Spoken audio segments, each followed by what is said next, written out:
Every year, more or less on schedule, the clouds build up, the lightning flashes, and the life-giving rain comes to southwest Africa.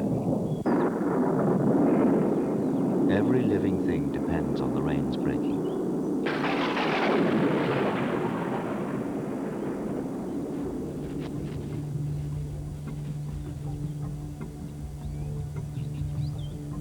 Several years ago, the rains failed, producing the worst drought for over 100 years. One of the worst hit areas was Namibia. Although dry at the best of times, it contains one of the largest national parks in the world, Etosha, home of huge herds of zebra and springbok.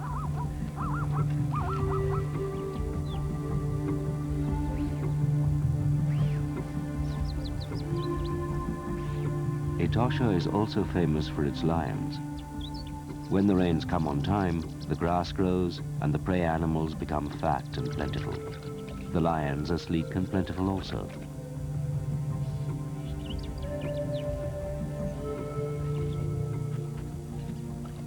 In times of shortage and drought, every animal suffers, prey and predator alike.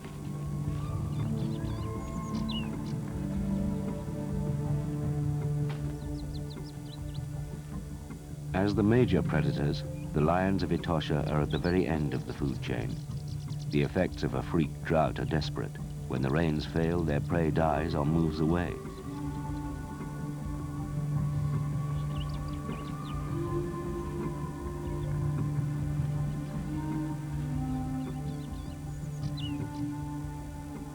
The facts stick out like this poor lioness's ribs. Better than anything, she tells the story of the drought of the century.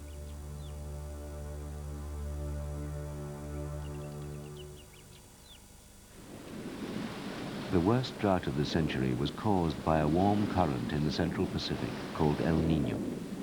Occasionally, El Niño runs amok, but this time it went berserk, causing weather disturbances that brought floods from Ecuador to California, cyclones in Polynesia, bushfires in Australia, and drought in South Africa and Namibia.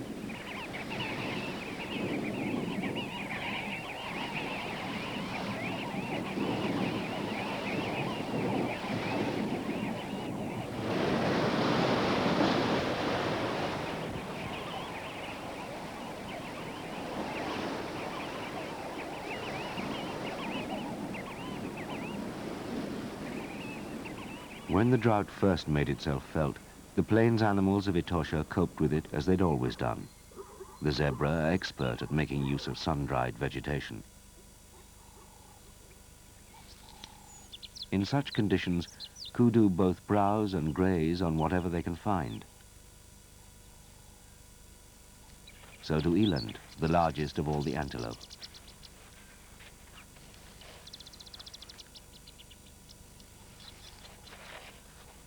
Springbok are mainly grazers. They can find grass on ground that looks totally bare. They can exist for a long time in near desert conditions.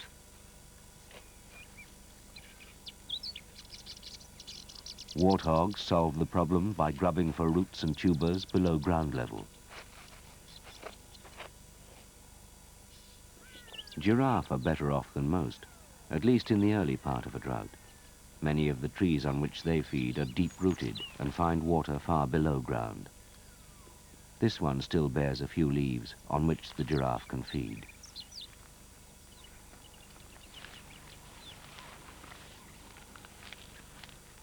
So, in the first stages of the great drought, the browsers and grazers of the plains still managed to find enough food to support themselves. At first, the lions even benefited from the situation. The zebra, springbok, and the rest still had to drink. The waterholes were shrinking daily under El Niño's distant but destructive influence. So the prey animals tended to concentrate to get the water while it lasted. Such concentrations provided a perfect opportunity for ambush. In the shadow of the trees, the pride of lions waits.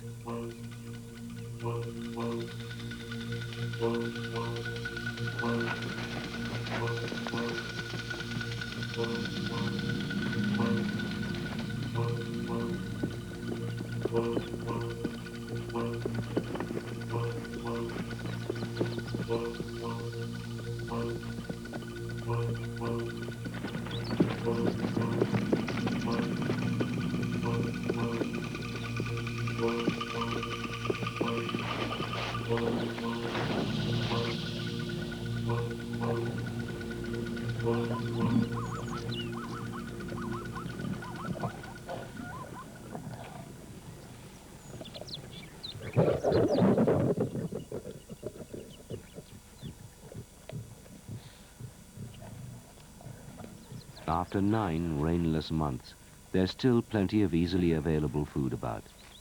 Hard times have not come to the pride yet.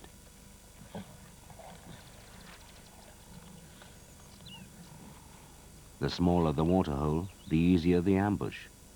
This drinking place has shrunk until it's only a few meters wide.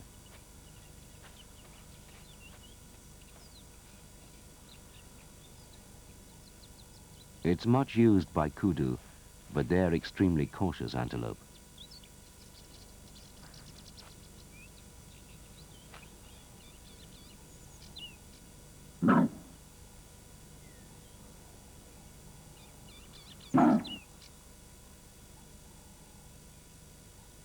With food increasingly at a premium, the lions can afford few mistakes, and yet they still make them.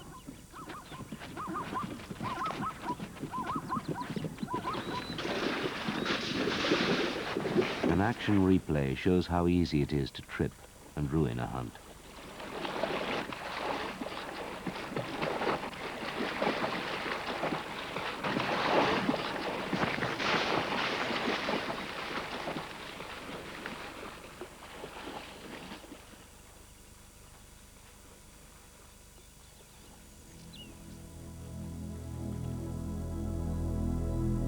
As the unrelieved months of drought continue, the grassy plains turn to dust, and the prey animals move away to seek food elsewhere, often leaving a pride of lions with little food in their territory.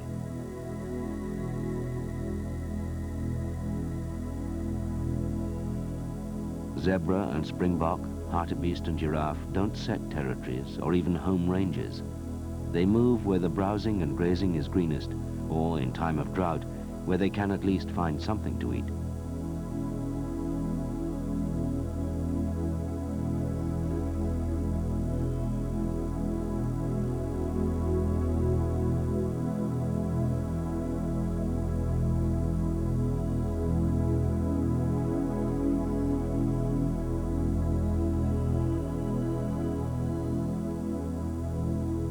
The plight of a pride of lions, once the plains have been deserted by the prey animals, is desperate.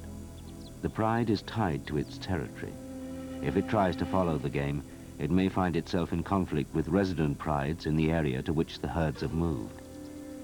And so the pride remains, hoping for its hunting luck to change.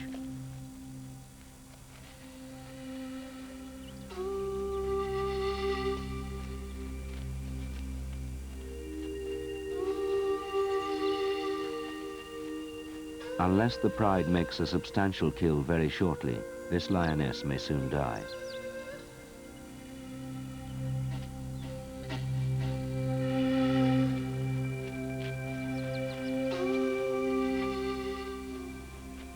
The young males are in slightly better condition, but as will be seen, they get the lion's share of whatever food is going.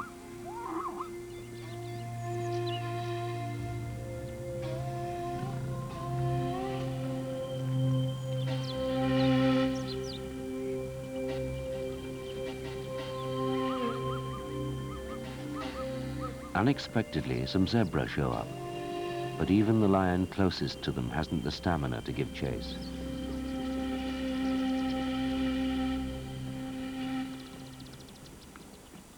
Most at risk are the half-grown cubs. If they can't provide their young with regular food, the lionesses in this pride can at least lead them to water. They're lucky to have some small soak holes fed by underground springs in their territory.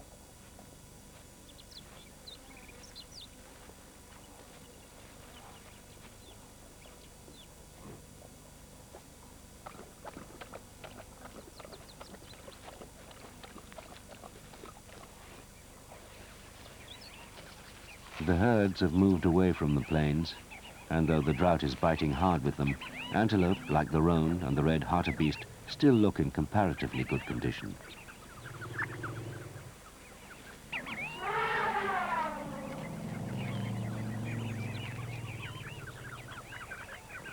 Extreme shortage of water has crowded many different species round the same dusty waterhole.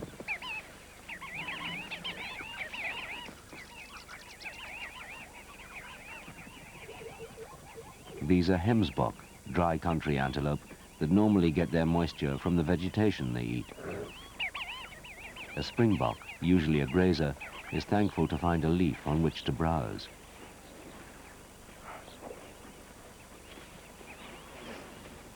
Zebra, these are mountain zebra, somehow always manage to look sleek even when all around are starving.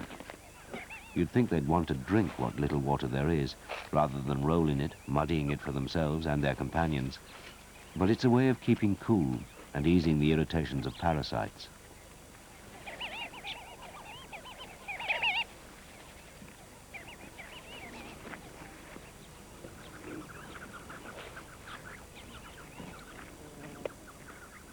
In such horrific drought conditions, the trees in the background look surprisingly green. They're mopane trees, whose exceptionally deep roots always somehow reach water. Unfortunately, most animals find mopane leaves unpleasant to eat, so they do little to solve the food problem.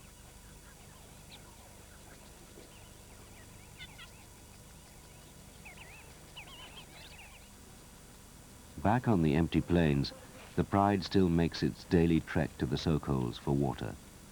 The youngest cubs are very close to death now.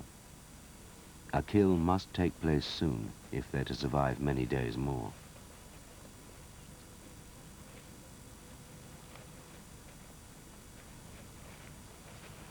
Suddenly there's a chance. A male spots a lone springbok, perhaps itself weakened and unwary from lack of food. It certainly lacks its usual turn of speed. The plains jackals are starving too, eager for scraps and leftovers.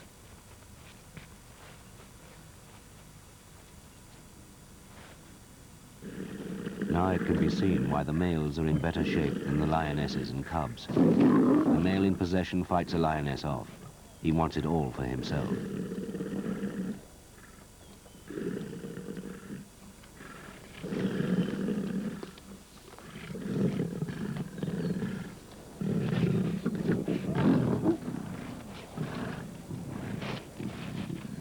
He's so busy attacking her that he loses his prize to the second male. A third male arrives. Females and cubs are always last to feed.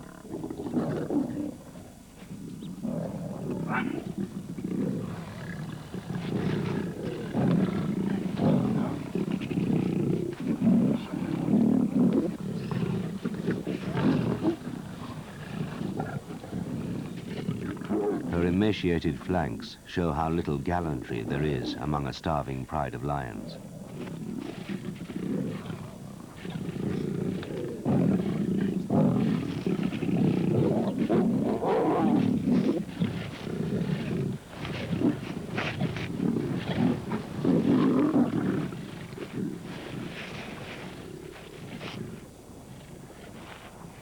The lioness has to be content with a single leg, and there's little enough nourishment on that.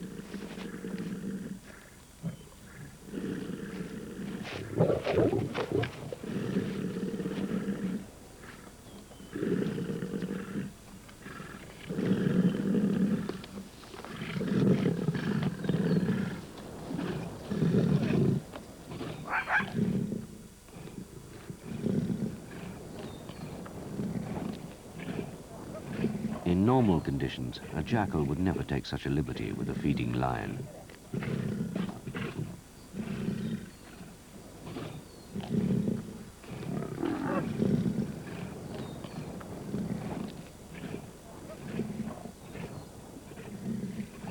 Perhaps it hopes to distract the lion long enough to steal some scraps for itself.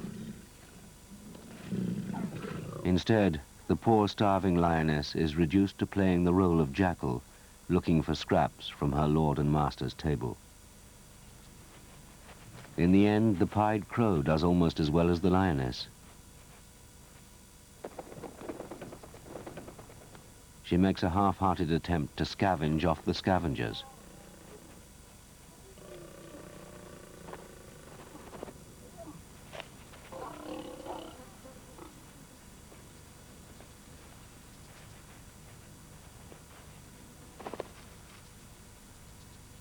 Finally, her strength gives out. Too weak to kill for herself, let alone fight for her share of a kill, she won't last much longer unless the males make a substantial kill. The males have a greater chance of surviving the drought, but if the rains fail again, they too will starve. The regular water holes have long ago dried up. In a normal year, the water at this drinking place would nearly fill the screen. The dark area is all that remains, and that's mostly stinking black mud.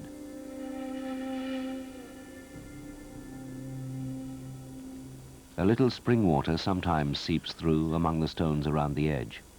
The keen noses of the kudu can detect its presence.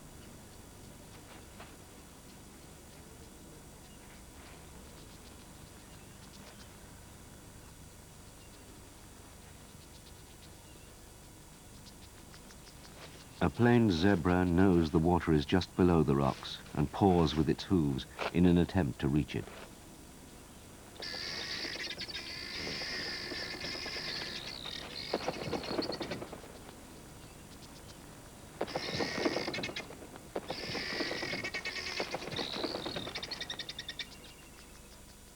The soak holes where the lions get their daily drink are bitter and brackish, and even they have shrunk in size.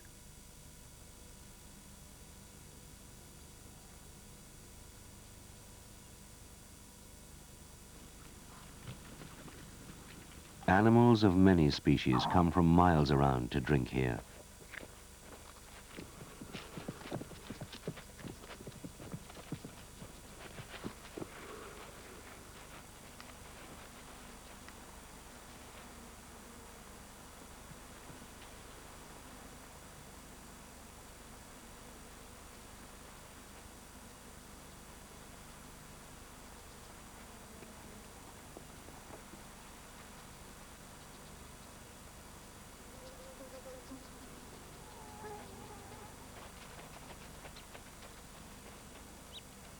Even a warthog's ribs now stick out starkly.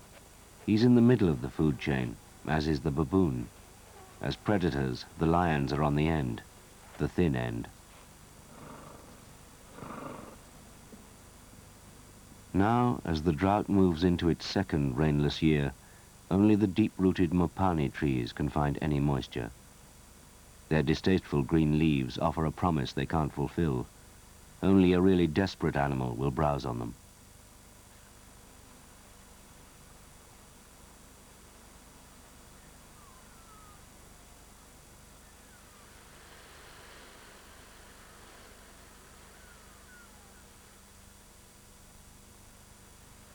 The elephants of Etosha are desperate, and few are more distressed than the matriarch who leads this small herd. Her calf has died of malnutrition and thirst, and the mother just refuses to believe it. For hours she stood over the dead calf, trying to raise it.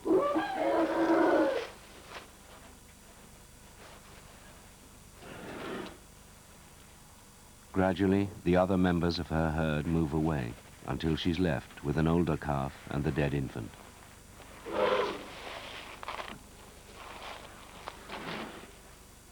She'll stay perhaps until nightfall, and then thirst will force her too to move on.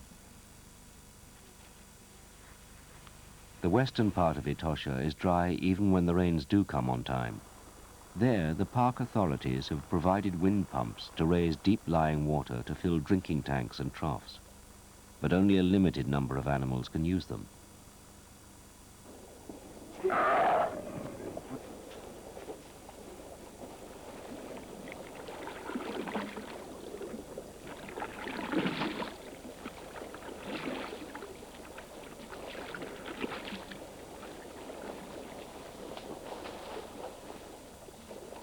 The babies in this herd are luckier than most, but there are dangers for very small infants at these man-made drinking places.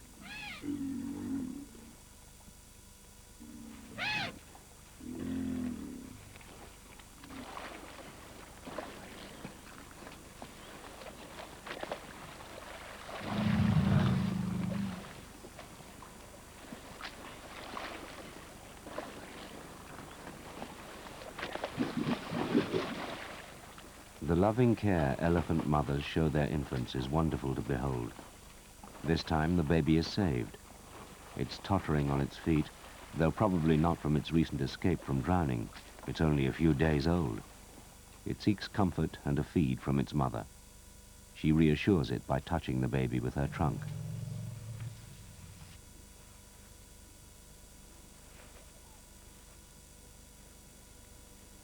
The elephant herd found the water trough in time. Other animals were not so lucky.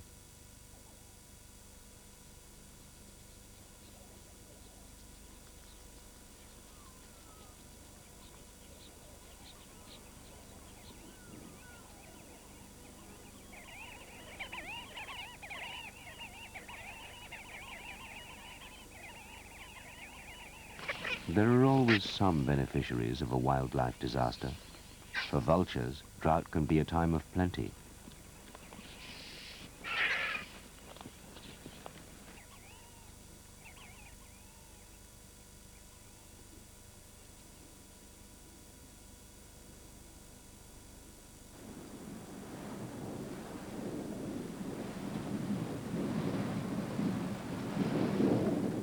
Even the worst drought in a century has to end sometime.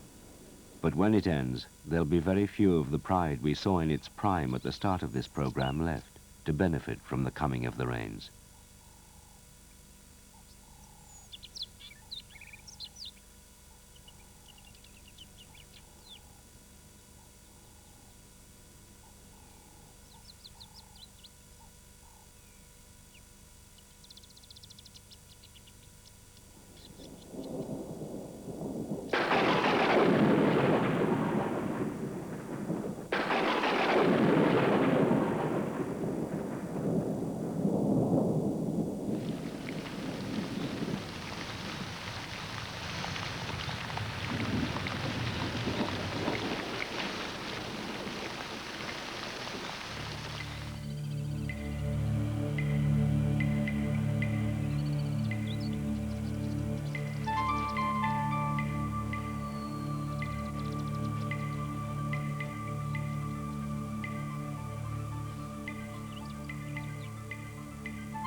Africa never does things by halves. A few days after the first rains, plains that were a desert become a flower garden.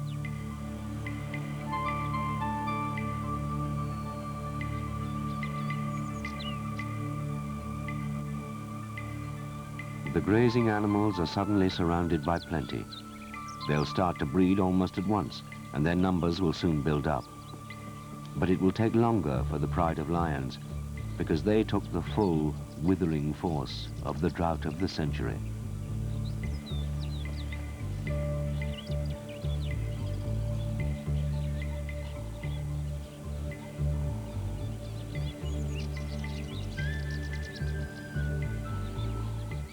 Out of Africa looks at the amazing world of the weaver next Wednesday at 8:30 on 4.